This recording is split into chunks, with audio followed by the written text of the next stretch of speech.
Hey guys, welcome back to my channel. Just a bit of housekeeping very quickly. The camera is a bit tilted. I apologize about that. There was nothing I could do. My ring light's just gone crazy, so we move. Secondly, and most importantly, I genuinely hope you are all doing well, trying to cope in these uncertain times with everything going on, and if not, hopefully this video can be a bit of an escape for you. And thirdly, also, if you aren't subscribed already, subscribe. If this is your first time coming across my Uganda? No. If this is your first time coming across my channel, then welcome. Trust me, you're gonna want to stick around. There's a lot more than this, so subscribe. Would love that. Would really love that. And also, thumbs up if you are Ugandan. Thumbs up even if you're not Ugandan, and shout out to you for being here. Maybe you'll be able to relate to it regardless. I don't have a proper plan for this video, so I'm just gonna get into it. So if you do like the sound of that, stick around, keep watching, and let's go. So yesterday, after a long day of doing nothing, I was just on Twitter reading through, and this topic came up, and it's come up so many times. And yeah, it's that whole, the Ugandans here in the UK diaspora versus Ugandans back home, or maybe even Ugandans in the US, in Canada, Ireland, Germany, Sweden, wherever it is, versus everyone else back home. And I just wanted to speak on that because I see this conversation come up time and time again. So I just wanted to share my thoughts and my views on it. These are just my thoughts and views. You don't have to agree, but yes. So let's get into it.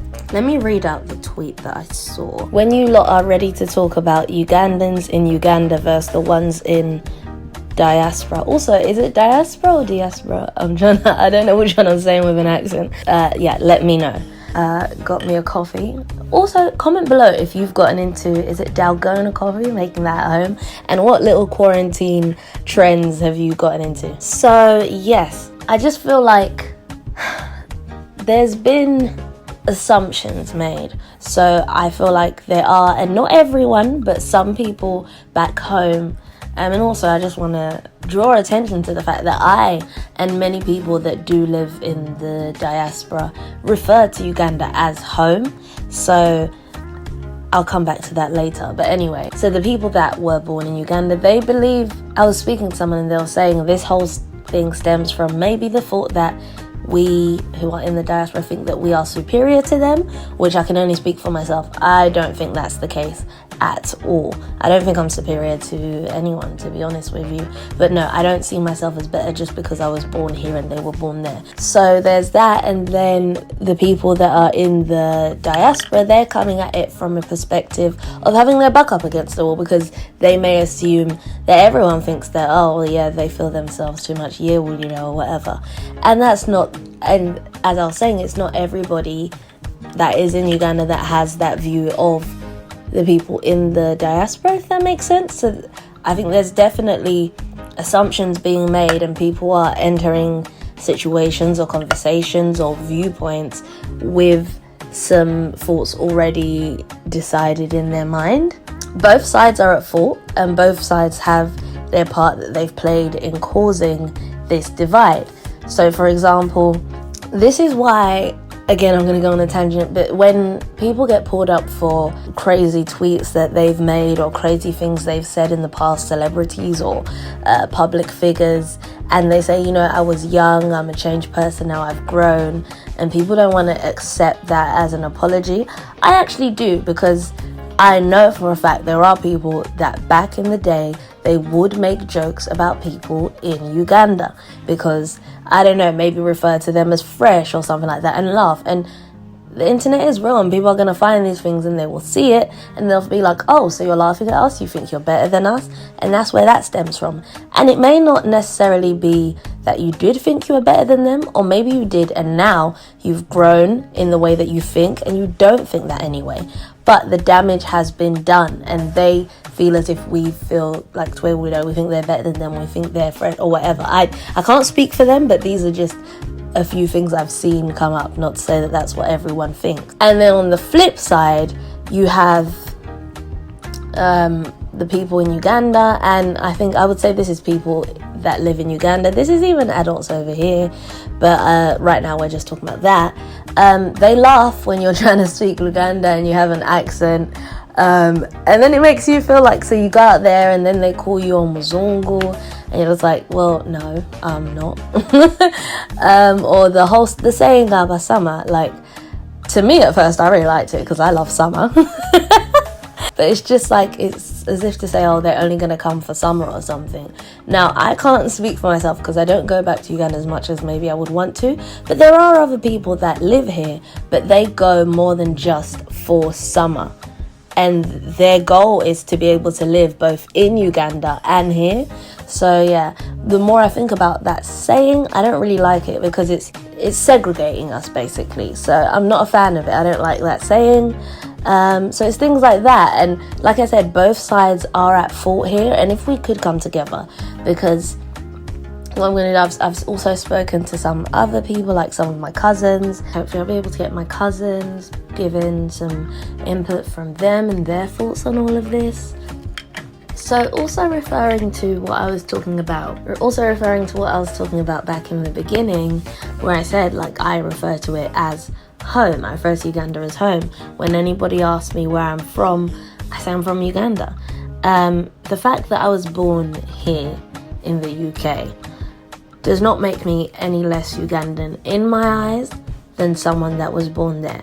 I love going back and seeing my family out there and spending time with them, as I don't get to spend it as much with them as often. So what I would love is if we could all come together, because we all love the country. And we all, well, I can only speak for myself. I love the country. I love being from there. And I don't like this segregation. And I've seen some people saying, oh, by talking about it and bringing it up again, it's just making it more of an issue than it needs to be. I think it's good that it's being discussed, but I think what should also be done is we should be trying to find a resolution to this. Therefore, everybody being accountable for the part that they have played in this. Sometimes people can just dislike someone out of nowhere, but nobody will dislike you for no apparent reason. Even if you haven't done anything, there will be a reason. And the main reasons that I'm hearing being brought up is the people in the diaspora think that they're better than the ones in Uganda. That didn't come from nowhere. It stemmed from somewhere. I feel like there were actions that were made that led them to believe that. Even if it isn't necessarily the case, those actions took place. And if we can hold ourselves accountable for what we did, I will hold my hands up and take responsibility for any actions that I may have played, but the same should be done on the other side. And when both parties are willing to do that, and then we can just come together, I think that would be great. The main messages I want to get across, by the way, one message I forgot to get across in the beginning: my hair, a whole mess. I know we're in quarantine, I can't get to my hairdressers, we've just got to make do with what we've got. But no, the main message I want to get across here is one, again, I can only speak for myself, but from what I've seen from a lot of Ugandans I've been fortunate enough to meet recently that live here in London anyway, we all love our country. And there's nothing that gets me more excited than meeting another Ugandan. Like, you love it. So if we love each other that much, I don't want there to be this battle between, and I don't know, do some people take pride in it? Like, yeah, they're just hating on us. I don't want it to be that. I want to sit and think, why is it like this? What could I have done? What could we have done as a collective to lead them to feel this way? And again, I'm saying this on both sides. I don't know if it seems like I'm attacking one side more, if it seems like I'm attacking the diaspora, because that's where I'm from, so I'm trying to take accountability and speak to fellow people. But if it seems like I'm attacking then the ones in Uganda more, that's only because I've been on this side, so I'm just reiterating what it is that we could have felt and other people could have felt from Ugandans back home.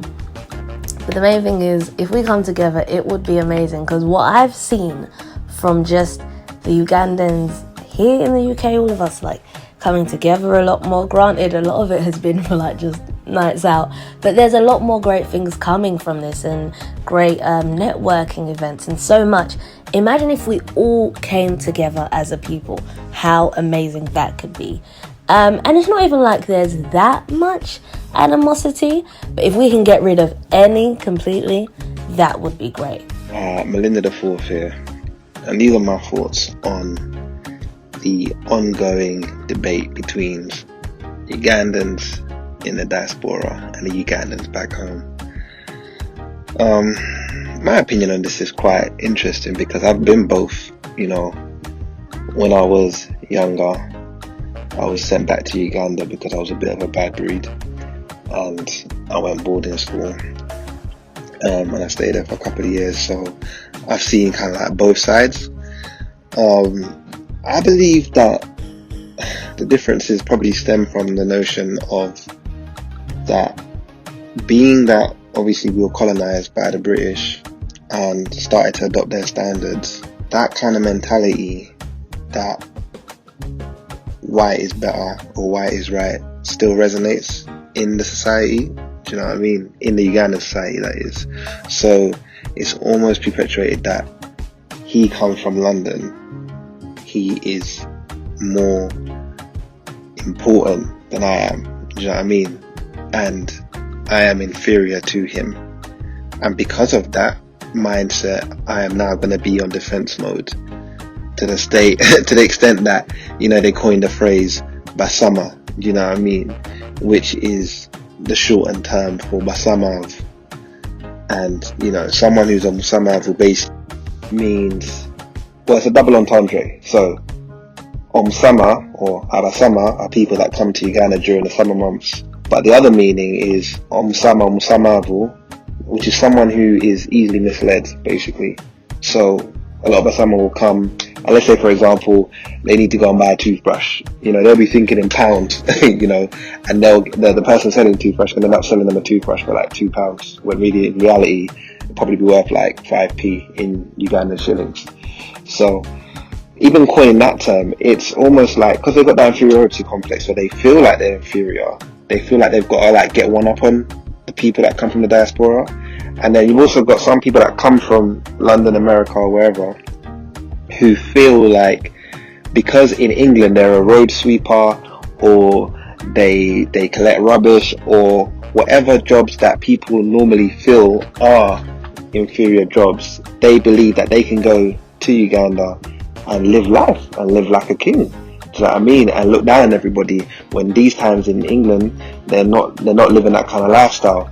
So it's on both sides of the fence. You get, I remember when I started school in Uganda, I went boarding school. Shout out South Lokagwa, Old Kampala, all my OBs, all my OGs, gang. Yeah, I remember on my second day, it was boarding school, and I got robbed. All my boxers gone, you know, my socks, all of that. And these times, you know, in Ugandan boarding schools, you get your name sewed into your clothes so they don't get stolen. Yeah, they didn't business about that. And the boxers were worn. Yeah, they didn't business. And it's all because I was from London. They said, let's say, good at boxers in that. And it's like, right. You know, they weren't out here robbing, you know, Ugandan natives. So it's mad. It's like I see it from both sides of the fence, but I think it all stems from that, you know. And it's the colonial thing. It's the thinking that, yeah, because they come from overseas and they must be better. Because even when it comes to companies, a lot of companies would rather hire a Ugandan from a diaspora than a Ugandan in Uganda, because they believe the education this person must have gotten from London universities or universities in America is going to produce better quality results. But that's not always the case. Do you know what I mean? But yeah, that's my little 2 cents. So yeah, and those are my main thoughts on it. I think there's been assumptions made, maybe from actions shown, and maybe people have moved on, but people haven't let go of those assumptions, if that makes sense, or those viewpoints, even though people have changed their ways of being. So yes, again, I feel like I've made so many closing statements, but I just want to finally say, I don't know how everyone maybe some people think it's not that deep, but maybe get rid of the term Basamas if it's not coming from a good place, you know?